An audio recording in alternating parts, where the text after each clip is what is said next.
ئەم کاتتان باش.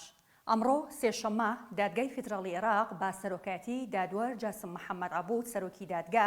دانیشتنی نۆیەمی لەبارەی کەیسی درێژکردنەوەی خولی پێنجەمی پەرلەمانی کوردستان ئەنجامدا. لە دانیشتنەکەدا دادگا کۆتایی با دادبینی هێنا و دوابڕیاری خۆیدا کاویش بە نادەستوری ناساندرین درێژکردنەوەی تەمەنی پەرلەمانی کوردستان بوو. هەروەها دادگای فیدراڵی بڕیاریدا با پوچەڵبوونی هەموو ئەو بڕیار و یاسایانی کە لە دوای 6 یانزەی ساڵی ڕابردووەوە لە پەرلەمانی کوردستان دەرچوون. بڕیارەکەی ئەمڕۆی دادگا دوای زیاتر لە 6 مانگ و ئەنجامدانی 9 دانیشتن بوو. بە گوێرەی دانیشتنەکان و ماوەکە بێت پێدەچێت دادگا باش دیراسەی دۆخەکەی کردبێت بۆیە بڕیاری نادەستوری بوونی ماوە درێژکراوەکەی پەرلەمانی کوردستانی دەرکردووە. بۆ گفتوگوی زیاتری یاسایی میوانداری دکتۆر ئیسماعیل نامیق پسپۆڕی یاساییمان کردووە. دکتۆر بەخێر بیت، سوپاس بۆ ئامادەبوونت. مەرجە پەرلەمانی کوردستان پابەندی ئەم بڕیاری دادگای فیدراڵی بێت؟ بەڵێ سپاس بۆ جەنابتان میهرەبان خان، سپاس بۆ بینەران، ڕێز و حورمەت و خۆشەویستیم بۆ هەمووان هەیە. بەڵێ بەتاکید دەبێت پابەندی ئەم بڕیارە بێت، چونکە ئێستا بەپێی بڕیاری دادگای باڵای فیدرالی شتێکمان نەماوە بە ناوی پەرلەمانی کوردستان. پەرلەمانی کوردستان بە هەڵوەشاوە دایانرێت و وەکو جەنابی شێت ئاماژەت پێکرد لە پێشەکێکەیە طبعاً پەرلەمانی کوردستان لە 6 یانزەوە بە هەڵوەشاوە دایانرێت. هەموو ئەو بڕیار و یاسایانەشی دەری کردووە، هیچ بەهایەکی یاسایی یان نێ ئەبێ هەموو ئەوانش هەڵبۆشێنرێتەوە. بۆیە پێویستە دەسەڵاتەکانی هەرێم باسی پەرلەمان ناکەم، چونکە پەرلەمان نەماوەتەوە کۆتایی پێهاتووە. دەسەڵاتەکانی تری هەرێم ئێستاکە هەنگاوە یاسایە دروستەکە بریتێ لەمەی خوارەوە. سەرۆکی هەرێم پێویستە لە سبەینەوە لە ماوەی 15 ڕۆژین لە سبەینەوە تا 15 ڕۆژی تر ئەبێ مەرسومێکی هەرێمی دەربکات بۆ ئەنجامدانی هەڵبژاردننی پەرلەمانی کوردستان لە ماوەی 60 ڕۆژە. ئەگەر ئەمە نەکات من تەسەور ئەوەکەم کە ئەو کاتە ئێستا تەبان بچینە وردەکاری و باسی ئەوەکەین کە ئەوە نەکات. تەبان ئێمە لە ڕووی نێودەوڵەتیەوە لە ناو خۆی عێراقا دۆستەکانمان بەڕاستی ڕەنگە مامەڵەمان لەگەڵانەکەن، چونکە دامەزراوەکانمان تاوە هیچی هێزی یاسایی ئەو شتانی نەماوە و هیچ ئیسە پەرلەمانی کوردستان ناتوانین نوێنەرایەتی خەڵکی کوردستان بکات. حکوومەتەکەمان بۆ بە حکوومەتی کاربڕێکرد ڕەنگە مامەڵە لەگەڵانەکەن. بۆیە باشترین چارەسەر ئەمەش وەکو ئەوەی لێنەکەن وەکو درێژکردنەوەکەی لێنەکەن جۆ لە خەڵکانی دڵسۆزی بگرن کە ئەو حەلە قانونەی کە لە قانونەکانی خۆیانە، ئەو قانونانی لە هەرێمی کوردستانە کە دەرکراوە لە ساڵانی ڕابردووەوانەیە بە ئیمزای خۆیان دەرکراوە، ئەم چارەسەر یاسایانە پەیڕۆ بکەن بۆ ئەوەی کە تووشی ینی لێکەوتەی خراپتر نەبین. بەڵێ دکتۆر، بێگومان لە دوای ئەم بڕیارەوە کۆمەڵێک بۆشای یاسایی دروستە بێت. حکوومەتی هەرێم چۆن ئەم بۆشای یاسایانە پڕ بکاتەوە؟ وەکوتم حکوومەتی هەرێمە بێ حکوومەتێکی کاربڕێ کرد. باشترین شت ئەوەیە کە بکرێت ئەوە بوو کە باسم کرد. مەرسومی هەرێمی لە بەیانی تا 15 ڕۆژ ئەبێ مەرسومی هەرێمی دەربکرێت و هیچ مەجالێکی تیا نییە ئەبێ هەڵبژاردن بکرێت لە ماوەی 60 ڕۆژە. ئەگەر ئەمە نەکرێت وەکوتم مامەڵەمان لەگەڵان ناتوانێت بە کاربڕێکەری ئەم حکوومەتە بمێنێت. ئەوەی کێشەیەکە تەوان ئێمە لە نیزامی قانونی خۆمانە لەبەر ئێمە دەستورمان نیە، دیاری نەکراوە حکوومەتەکە تاوەکو چەندێک دەتوانێت بەردەوام بێ بە کاربڕێکەری. بەڵام حکوومەتی کاربڕێکەر هەر خۆی ناوەکەش خۆش نییە، ڕەنگە زۆر مامەڵی لەگەڵا ناکرێت، ناتوانێت کۆمەڵێ کار هەیە بیکات، لەبەرەوە نابێ بمێنێتەوە، نابێ زۆر بمێنێتەوە، ئەبێت لە ینی نزیکترین کاتی گونجاودا هەڵبژاردن بکرێت بۆی حکوومەتێکی نوێ، حکوومەتێکی شەرعی هەڵبژاردنناوی خەڵک بێتەوە. بێگومان لەم کۆتای هاتنەیە پەرلەمان بەتەنها نییە، چون ئەبوو لە مانگی دەی پارساڵ هەڵبژاردن بکرایە و کابینەی نوێم یەخود کابینەی تازەدا بنرایە پێک بهێنرایە. باشە ئەمە نەبوو، کەواتە لەم کاتەیە ئەم بڕیاری دادگای فیدراڵی تەنها بۆ پەرلەمانە یاخود بۆ کابینەکەی حکوومەتی هەرێم و سەرۆکاتی هەرێمی کوردستان؟ جەنابتان ئەزانن تەبان حکوومەت لە پەرلەمانەوە بتمانەی وەرگرتووە و سەرۆکی هەرێمیش هەر لە پەرلەمانەوە بتمانەی وەرگرتووە، لە پەرلەمانەوە هەڵبژێردراوە. ئۆتۆماتیکیان کە پەرلەمان شەرعیەتی نەمێنێ ئەمان شەرعیەتەکان نامێنێ لە خەبێ، بەڵام وەکوتری لەبەرەوەی ئەمانە دەسەڵاتی جێبەجێکردن و پێویستن بۆ ینی ئیدارەدانی حکوومەت و ئەوانە وەکو بڵێ جۆرێک لە هینی تەوسیفکردنی قانونیان بۆ دۆزیوێتەوە کە ئەمانە پیان ئەوترێت بۆ حکوومەتی کاربڕێکەریان ئەتوانی بڵێن سەرۆکی هەرێمی کاربڕێکەر هەتا وەکو کاتی، چونکە وەکو وترێت تەبان ناکرێت وڵات یان هەرێمێک ناکرێت حکوومەت و ئەمانی دەسەڵاتی جێبەجێکردنی نەبێ. ئەمانە ئەمێننەوە بەڵام بە هەموو سەلاحیەتەکانی پێشترەوە نا، سەلاحیەتەکانیان کەمەکرێتەوە، بەڵام ئەبێت لە زووترین کاتە هەڵبژاردن بکەن. وەکوتمە لەبەر ئێمە پێداویستەیەکی ڕۆژانێ و کاروباری خەڵک پەکی نەکەوێت و کۆمەڵەشت هەیە، ئەمانە ئەمێننەوە، بەڵام ینی وەکو بڵێ ناونیشانی کاربەرێکەر ئەخرێتە پاڵ ناوەکەیە وەکو حکوومەتی پێشووترنی بڵێ. دکتۆر لە دوای درێژکردنەوەی ئەم خولەی پەرلەمان کە لە مانگی 11 تر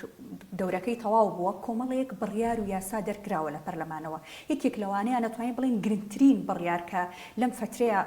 دەرکراوە لە پەرلەمانەوە هەموارکردنەوە و یاخود نوێکردنەوەی کاری کۆمسیارانی هەرێمی کوردستانە باشە کە ئەمەش مشتومڕێکی زۆری لەسەر دروست بوو.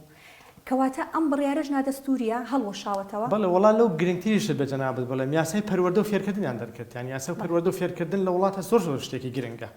بەڵام بەداخەوە لە هەرێمەکەی ئێمە یاسای پەروەردە و فێرکردن لە دوای درێژکردنەوەی پەرلەمان دەرەکەن. یعنی مەفروضە یاسای پەروەردە و فێرکردن ئەگەر ئێمە احتیمامان بۆ پەروەردە و فێرکردن هەیە و ئەمانەی وڵات بەرەو پێش بەرین یعنی مەفروض بوو لە کاتێکی زۆر گونجاو و ئەو کاتێک کە هەموو فراکسیۆنەکانی تایە کاتێک بکە وەکو بڵێ تەشەنوجی سیاسی ئەو شتانە نەبێ بێ ئەوە دەربکرایە یعنی ئەو یاسایش بێ هەڵبۆشێنرێتەوە ئەوەی کە جەنابەت ئاماژت پێکرد ئەو یاسایی هەموارکردنەوەی یاسای کۆمسیۆن و کاراکردنەوەی کۆمسیۆنەوەوانە کە دوو ئەندامەکەیان بۆ زیاد کرد و بۆ پەلە کوڕزەیە پارتی ویستی فرایەوە بکەوێت کە علاسە سەرپەرشتیان بژان بەڵێ ئەوەش هەر وەکو بە حکمی نەبوو دانرێت هیچ بەهایەکی یاسایی نییە بە پێم بڕیاری کە ئەمڕۆ دادگای باڵای فیدرالی دەری کردووە یعنی وەکەوە هیچ نەکرابێت لەم حاڵەتەیە چێ بێ کۆمسیۆنی عێراق ئەبێ هەڵبژاردنی ئێستا تەمان دین باسیێواکەین ئەو مشتومڕێکە پێشتر تەوان لە هەرێمی کوردستانە هەبوو لە بینی فراکسیۆنی پارتی وێچێتیە لەسەر ئەوەی ئایا دانانەوە یان کاراکردنەوەی کۆمسیۆنی باڵای هەڵبژاردنەکان لە هەرێمی کوردستانە یاسایی یان یاسایی نیە تەمان ئەم ڕۆکەم بڕیاری دادگای باڵای فیدرالی ئەوە شێک لای کردەوە کە ئەوە شتێکی نایاسایی بۆ هەر شتێک بووە وەکو بڵێ عیبەیەک بووە بۆ هینی ئەزمموی دیموکراسی لە هەرێمەکەمانە سەبار بە پرسیارەکەی جەنابەت لە حاڵەتێکی وایە چی بکرێت طبعاً ئەبێ کۆمسیۆنی باڵای عێراق سەرپەرشتی هەڵبژار نەکرێت چونکە ئێمە ئێستا کۆمسیۆنەکەمان کارانیە کۆمسیۆنەکەمان یەک دوو ئەندامیان هەر نوقسانن و ئەو ئەندامەکانی تریش ماوەکەیان تەواو بۆ کاران نەکراونەوەتەوە لەبەرەوە بێ کۆمسیۆنی باڵای هەڵبژاردنەکانی عێراق میکانزمی 2010 پەرلەمانی عێراق کە کرایە ئەگەر بۆ کوتم ئەگەر هەرێمی کوردستان پابندی ئەم بڕیاری دادگای باڵای فیدرالی بێت و نەکەوێتە ینی ئەوەی کە دژایەتیکردنی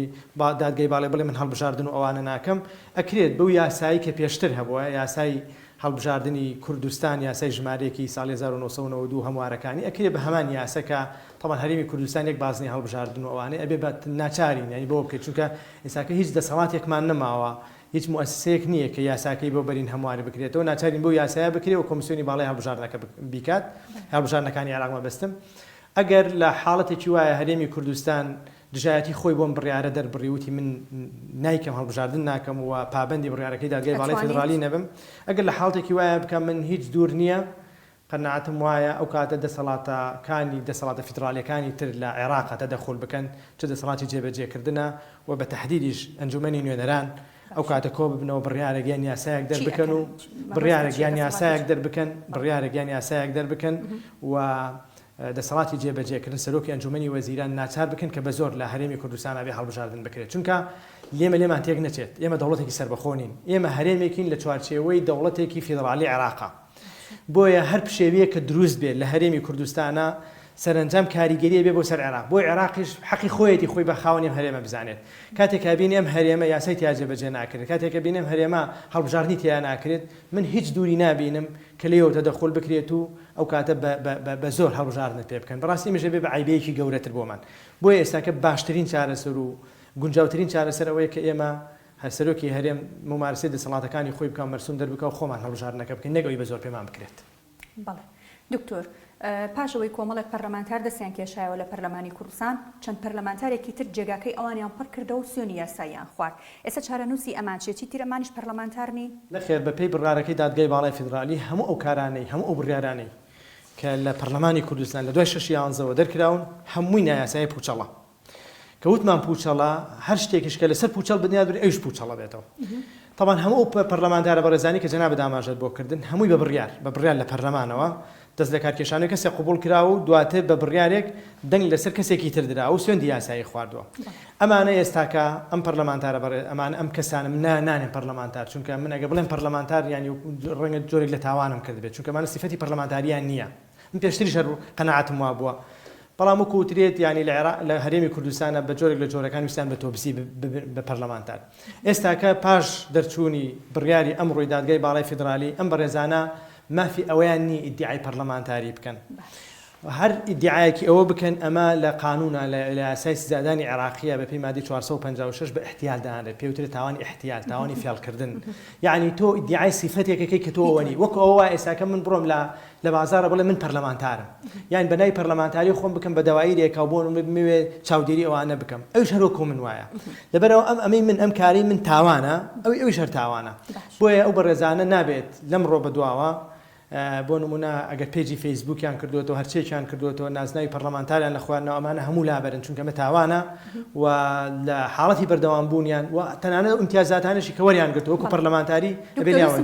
ئەوە بکەم ئەوە هیچ حەسانە و شتیان لەسەر نامێنێەوە نیە هیچ ئیمتیازاتێکیان نامێنێ بەڵام ئەو موچانی کە وەریان گرتووە لە ماوەی ڕابردووە دوای ئەو چەند مانگی کە خولەکە نوێکراوەتەوە باشە پەرلەمانتارە کۆنەکان و ئەم تازانش کە سوێنی یاسایان خواردەوە موچەکان بەردەوام بوو لە وەرگرتنی موچە چی لێ دێت ئەو موچە دەڕێتەوە بۆ خەزێنی گشتی یان چۆنی بەڕای من هەموو ئەو موچانی کە وەریان گرتووە پەرلەمانتاری مەفروزە بیگەڕێنەوە بۆ خەزێنەی دەوڵەت بەڵام ئێمە لێمان تێک نەچێ ڕەنگە ئەم بەڕێزانە وەگەر وەکو کرێکاریش بێ وەکو کارێکیشان کردبێ هیلا بێت بەڕای بەڕێزت لە ڕووی یاساییەوە وایە بەڵێ چونکە تۆ سیفەتی پەرلەمانتاریت نەبوو ئەیسا بۆ من مامۆستایەکی زانکۆم ئەگەر من سیفەتی مامۆستای زانکۆم نەبێ دەبێ ئەو موچانی وەکو مامۆستای زانکۆ وەرم گرتو هەمی لێم وەربژیرێتەوە ئەی خانەنشینیەکەیان بۆ ئەگەڕێتەوە یان بە کاملی چۆن ئەوان کە تەواویژە بن هەر خانەنشینن ئەمە بێت جیاوازی بکەین لە بینی کۆمەڵ ینی دوو جۆر پەرلەمانتارە کۆمەڵی پەرلەمانتاری بەڕێز 4 ساڵەکە پەرلەمانتار بوون تا 6 یانزە ئەمان دەستیان لە کار کێشاوە و مافی خۆیانە بە پێی ئەو یاسایان بەرکارانە کە لە هەرێمی ئەمان ناکرێ خانەنشین بن ئیلا ئەگەر خۆیان تەنازولیان لە مافی خانەنشینی بوون کردبێ ئەو کاتەمانە خانەنشین نابن ئەم بەڕێزانێت لە دوای 6 یانزەوە کە چوونەتە جێگای خەڵکێکی تر دەستیان لە کار کێشاوەتەوە ئەو بە تایبەتی ئەو پەرلەمانتارە بە هەڵوێستانە من طبعا هەڵوێستی هەمویان بەرز ئەنرخێن ئەوانی کە زۆر ینی خاوەن هەڵوێست بوون لە دوای 6 یانزە ئامادە نەبوون لەو پەرلەمانە ناشەرعیا بمێننەوە دەستیان لە کار کێشا بە هەر هۆکارێک بێ دەستیان لە کار کێشاوەتەوە خەڵکێکی تر چوە جێگایان ئەمانەی کە چوونەتە جێگایان ئەمانە بەڕاستی سیفەتی پەرلەمانتاریان نییە و مافی ئەویان نییە موچەی پەرلەمانتاری وەرگرت مافی خانەنشین بوونیان نییە تەنان حەسانە و هیچ شتێکیان نییە ئەوەی کە کردویانە کۆنەکان موچەکانیان ئەوانی کە هەر ماون لە شوێنی خۆیان و ئەوانش بە پێم بڕیاری دادگای باڵای فیدرالی بێت هەر موچەیەکیان وەکو پەرلەمانتاری سەرۆکی پەرلەمانە جێگرەکەیەتی سکرتێرەکەیەتی ئەم پەرلەمانتارەکانن هەر شتێکیان بە ناوی پەرلەمانتاری و ئەمانە وەرگرت بێت مەفروض زمانە بیگەڕێنەوە چیە ئەبێ بیگەڕێن ئەکرێک لەو کاتە لە دادگایە شکاتیان لێ بکرێت ئەمانە بگەڕێنن چونکە ئەمانە سیفەتێکیان بۆ خۆیان داتاشیوە کە نائبوو دایتاشن یعنی چونکە ئەو کاتر خەڵکی پسپۆر ئێمەمانان زۆر هاوارمان کرد وتمان ئێوە بەڕێزان یعنی ئێوە خەڵک بۆ 4 ساڵ هەڵی بژاردن مافی ئەوەتان نییە نوێنەرەتی بۆ خۆتان تازە بکەنەوە بەڵام ئەمانە چوونە بەنایاسایی نوێنەرەتیان بۆ خۆیان تازە کردوێتەوە بۆیە ئەو هەموو موچ و ئیمتیازاتانی کە وەریان گرتو مەفروضە بیگەڕێنەوە ئیلا اللهم وکوتم کارێکیان کردووە لە بەرامبەر ئەوەی پارەیەکیان بدرێتێ چونکە ینی شتی سوخرە نییە شتی بەلاژ نییە لە قانونەوانە شتێکیان بدرێتێ ڕەنگە ئەو کاتە قیاس بکرێت لەسەر بۆن بە کەسێکی هاوپیشەی خۆیان ئەگەر بۆن و مۆزەفێک کە کارێکی کردووە چەندێکی وەرگرت ئەویان بدرێت بەڵام وەکو پەرلەمانتاری ئیمتیازاتەکانە بێ بیگەڕێنەوە سپاس بۆ بەڕێز دکتۆر ئیسماعیل نامی پسپۆڕ یاسایی سپاس بۆ تێبین و ڕوونکردنەوەکان سپاس بۆ جەنابی سپاس بۆ ئێوەش کە بینەرمان بوون خواتان لەگەڵ